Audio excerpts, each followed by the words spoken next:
नमस्कार दर्शकों, एक बार फिर से मैं आप सभी का स्वागत करती हूँ खुशनसीबी के रंग मिशन हैप्पीनेस के संग हमारे इस खास कार्यक्रम में। और मैं हूँ आपके साथ नेहा सर्वेश शुक्ला। हम इस प्रोग्राम में उन्हीं प्रॉब्लम्स को लेने की कोशिश करते हैं जो आमतौर पर आप लोग फेस करते हैं। हमारे पास एक भाई का मैसेज आया है। उन्होंने बोला कि डाइवोर्स आजकल इतने क्यों हो रहे हैं, कारण क्या होता है। दोनों हस्बैंड वाइफ, जो कि हम लोग ये कहते हैं कि जन्मों जन्मों का साथ होता है, अचानक से इस साथ को किसकी नज़र लग जाती है, कहाँ ग्रहण लग जाता है। आइए इसी के सॉल्यूशन और इस प्रॉब्लम्स की बात करते हैं। एक सच्ची घटना भी हम आपको दिखाएंगे, वो कहानी आप लोग ज़रूर देखना। उसको देखकर आपके जीवन में बदलाव ज़रूर आएगा। चलिए पहले हम स्वागत करेंगे। पूरी जानकारी देने के लिए मिशन हैप्पीनेस के सदस्य हमारे साथ हैं। नमस्कार सर। नमस्कार। May God bless everyone with good life, true life, peaceful life and healthy life. Sir, हमारे भारत देश में ये जो शादी है ना, इसको 7 जन्मों का रिश्ता माना जाता है कि अब आप पति पत्नी हो गए, अब आप 7 जन्मों तक अब आप पति पत्नी ही रहेंगे। फिर इस रिश्ते में इस अलगाव की, इस खटास की आखिर कारण क्या है? और इतने जो है, इतना जो ये खूबसूरत, इतना पवित्र रिश्ता है सर, इसको कुछ महीने या सालों में खत्म होने की कगार पर क्यों आ जाता है ये? देखिए, ये साइंस है, साइंस भी है, संस्कार भी है। अभी आपने कहा ना कि 7 जन्मों का, तो पहले हमें ये पता चल जाए कि जो 7 जन्म है ना हमारे, वो हमारी ऑरा है, वो उसकी 7 लेयर हमारे अंदर होती हैं। जो फिजिकल बॉडी है, हम देख रहे हैं, बोल रहे हैं, सुन रहे हैं, ये सबसे लास्ट लेयर है। इसके बाद अंदर 6 और होती हैं। तो वो अगर कहते हैं ना, from the bottom of my heart, हम दिल की गहराइयों से आपसे बात कर रहे हैं या प्यार कर रहे हैं, वो दिल की गहराई का मतलब वो 7वीं पुश्त, 7वीं पीढ़ी, वो पीढ़ी मेरे अंदर ही है। पहले ये समझें, हमारे अंदर ये लेयर्स हैं कॉन्शियसनेस की, जिनका जन्म होता है। तो हम आजकल जो हो रहा है, आप शादियों में देखिए क्या हो रहा है। शादियों में पहले तो अरेंज मैरिज होती थी, चलो पेरेंट्स की रजामंदी हुई, पंडित जी ने भी पूरा मुहूर्त निकाला। अब तो अरेंज मैरिजेस बहुत कम हो रही हैं, वो खुद ही कर लेते हैं, तो बड़ों का आशीर्वाद तो लगता नहीं है। पता चला माता का दिल दुखी हो गया, पिताजी का दिल दुखी हो गया। जब दिल दुखी हो जाता है तो कोई बद्दुआ देता नहीं है, वो बद्दुआ ऑटोमेटिक निकल जाती है। और वो जो रिश्ता भी आजकल हो रहा है, लव मैरिजेस का या नॉन अरेंज मैरिजेस का, या वैसे ले रहे हैं अपना मीडिया से ले रहे हैं, या काउंसलर लोग, काउंसलिंग एजेंसीज हैं ऐसी जो मैट्रिमोनियल रिश्ते कराते हैं, तो उसमें पवित्रता, भावना ये बहुत कम हो गई है। ईश्वर की कृपा बहुत कम हो गई है। ईश्वर है लेकिन उसकी कृपा बहुत कम हो गई है। और उसके बाद वो रही सी कसर होती है, जो समारोह होता है उस समय वो हंसी मजाक ज़्यादा, ठट्ठा ज़्यादा होता है। People make much of the joy and folly instead of making it a auspicious occasion. तो वो जो पंडित जी मंत्र भी पढ़ रहे होते हैं, उस समय जूता छुपाई, हेरा फेरी, झूठ, इधर से उधर शरारत हो रही है। कोई पैसे छुपा, जूते छुपा, कोई पैसे ले, कोई ये कर, कोई वो कर। कुछ लोगों को नींद आ रही होती है, वो पूर्वजों को बुलाते हैं। पंडित जी कहते हैं पूर्वजों को बुलाइए, तो पूर्वजों को बुलाते ही नहीं है, बुलाते हैं तो उनका अपमान हो जाता है, वो देखते दुखी होती हैं आत्माएं। तो ऐसे we are not that much blessed as we used to be earlier. तो कमज़ोर बुनियाद होती फाउंडेशन, तो बिल्डिंग फिर ठहरती नहीं ज़्यादा। चलिए सर, बहुत अच्छी आपने बात कही है। अब आइए उस कहानी को दिखाते हैं जो सच्ची घटना पर आधारित है। आखिर तलाक के कारण क्या क्या हो सकते हैं, इस सच्ची घटना में आप लोग जानिए। सोनम और विशाल को आज तलाक के कागज मिल गए थे। दोनों साथ ही कोर्ट से बाहर निकले। दोनों के फैमिली मेंबर्स उनके साथ थे और उनके चेहरे पर विजय और सुकून के निशान साफ झलक रहे थे। 4 साल की लंबी लड़ाई के बाद फाइनली आज फैसला हो ही गया। 10 साल हो गए थे दोनों की शादी को, मगर साथ में सिर्फ 6 साल ही रह पाए थे। 4 साल तो तलाक की कार्यवाही में ही लग गए। सोनम के हाथ में दहेज के सामान की लिस्ट थी जो अभी विशाल के घर से लेना था, और विशाल के हाथ में गहनों की लिस्ट थी जो उसे सोनम से लेने थे। साथ में कोर्ट का ये भी आदेश था कि विशाल 10 लाख रुपए की राशि एक मुश्त सोनम को चुकाएगा। दहेज में दिए गए सामान की पहचान सोनम को करनी थी, इसीलिए वो 4 साल बाद ससुराल जा रही थी। आखिरी बार बस उसके बाद कभी जाना ही नहीं हुआ। सभी घर वाले अपने घर जा चुके थे। बस 3 लोग बचे थे, विशाल, सोनम और सोनम की मम्मी। विशाल घर में अकेला रहता था। उसके माता पिता आज भी गांव में ही रहते हैं। सोनम और विशाल का इकलौता बेटा जो अभी 7 साल का है, कोर्ट के फैसले के अनुसार बालिग होने तक वो सोनम के पास ही रहेगा। विशाल महीने में एक बार उससे मिल सकता है। घर में एंट्री करते ही सोनम की पुरानी यादें ताजा हो गई। कितनी मेहनत से सजाया था इस घर को सोनम ने। एक एक चीज में उसकी जान बसी थी। सब कुछ उसकी आंखों के सामने बना था। एक एक ईंट से धीरे धीरे बनते घरौंदे को पूरी तरह होता देखा था सोनम ने। उसके वो सपनों का घर था। कितनी शिद्दत से विशाल ने उसके एक एक सपने को पूरा किया था। विशाल थका हारा सा सोफे पर बैठ गया। बोला, सोनम आ गई हो अपने घर, अब ले लो जो चाहिए तुम्हें, मैं तुम्हें अब नहीं रोकूंगा। सोनम ने अब गौर से विशाल को देखा। 4 साल में वो कितना बदल गया है। बालों में सफेदी झांकने लगी है। शरीर पहले से आधा रह गया है। 4 साल में जैसे विशाल के चेहरे की रौनक ही गायब हो गई। वो स्टोर रूम की तरफ बढ़ी जहां उसके दहेज का लगभग सामान पड़ा था। सामान ओल्ड फैशन का था, इसीलिए कबाड़ की तरह स्टोर रूम में डाल दिया गया था। मिला भी कितना था उसको। दोनों का प्रेम विवाह था। घर वाले बस मजबूरी में साथ हुए थे, इसीलिए सिर्फ थोड़ा बहुत सामान ही दिया गया था। लव मैरिज थी दोनों की।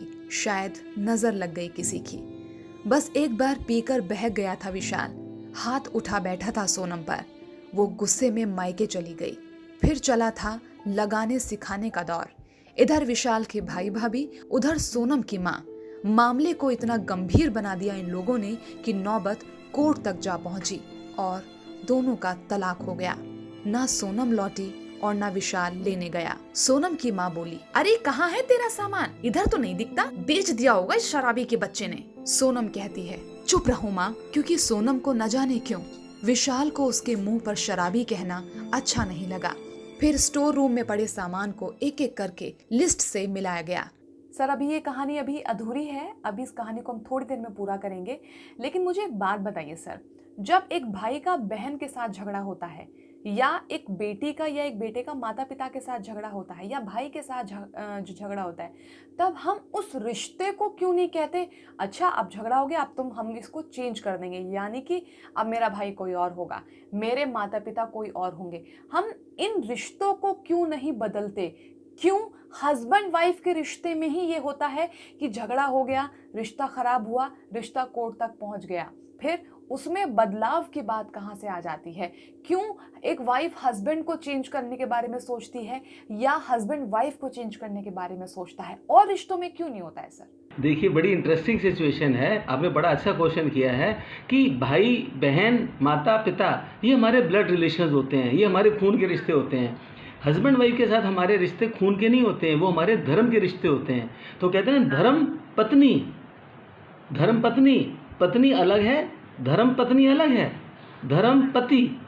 तो धर्म जो है वो हमारे मूल्य हैं, वो हमारे संस्कार हैं, और धर्म आता है ईश्वर के नियमों का, परमेश्वर परमात्मा के सृष्टि के नियमों का समझने से, उनका पालन करने से, एक दूसरे का आदर सत्कार करने से। अहम हो गया है।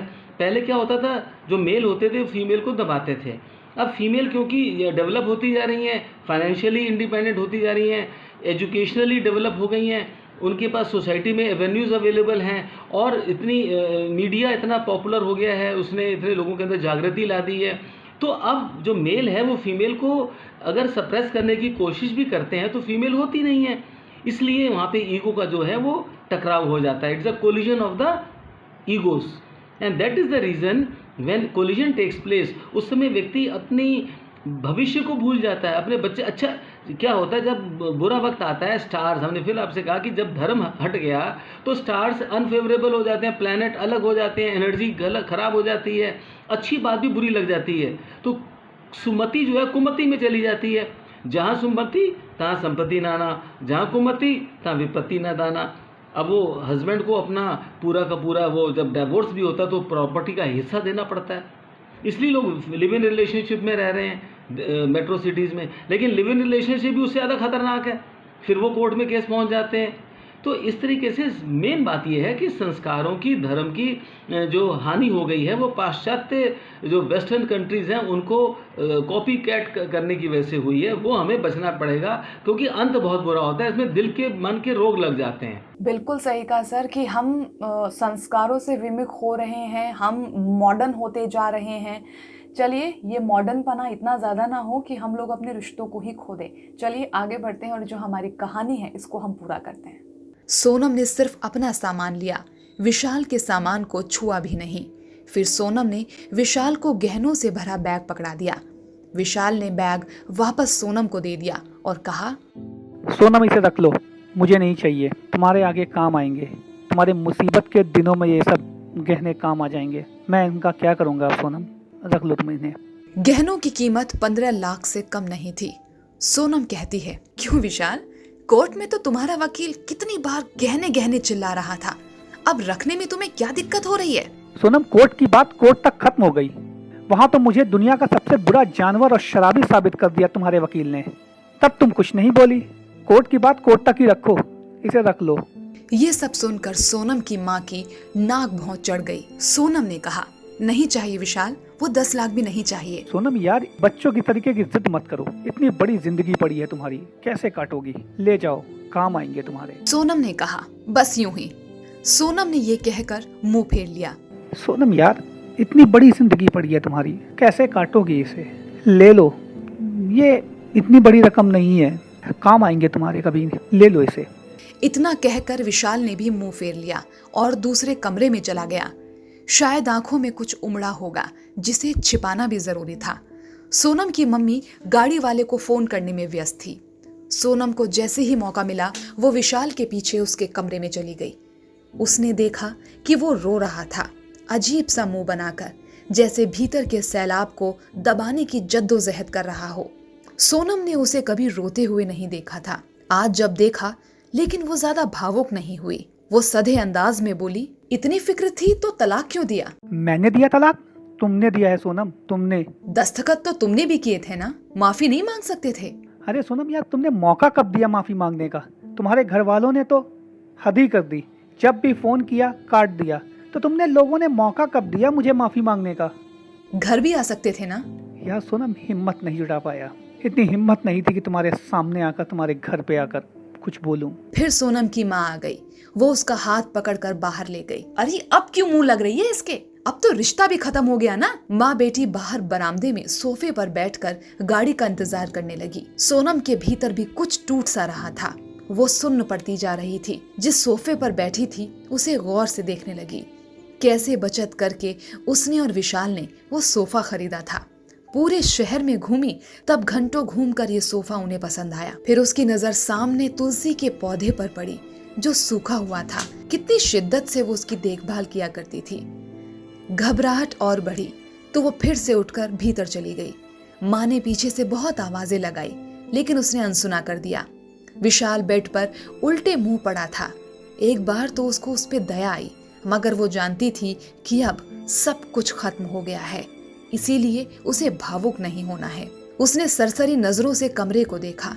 पूरा सामान अस्त व्यस्त पड़ा था। कहीं मकड़ी के जाले झूल रहे थे तो कहीं का सामान कहीं पड़ा था। फिर उसकी नजर चारों ओर लगी उन फोटोज पर पड़ी जिसमें वो विशाल से लिपट कर मुस्कुरा रही थी। कितने खूबसूरत थे वो दिन। इतने में फिर माँ आ गई और हाथ पकड़कर उसे बाहर ले गई। बाहर गाड़ी आ गई थी। सामान गाड़ी में डाला जा रहा था। सोनम सुन्न सी बैठी थी। विशाल गाड़ी की आवाज सुनकर बाहर आ गया और अचानक विशाल कान पकड़कर घुटनों के बल बैठ गया। बोला, सोनम यार मत जाओ, मुझे माफ कर दो प्लीज सोनम, मुझे माफ कर दो। शायद यही शब्द सुनने के लिए तुम इतने दिनों से मुझसे रूठी थी। प्लीज मुझे माफ कर दो। सब्र के सारे बांध टूट जाएंगे सोनम, प्लीज मुझे माफ कर दो। शायद यही वो शब्द थे जिन्हें सुनने के लिए सोनम 4 साल से तड़प रही थी। सब्र के सारे बांध एक साथ टूट गए। सोनम ने कोर्ट के फैसले का कागज निकाला और फाड़ कर फेंक दिया। माँ कुछ और कहती उससे पहले ही वो लिपट गई विशाल से। दोनों बुरी तरह रोते जा रहे थे।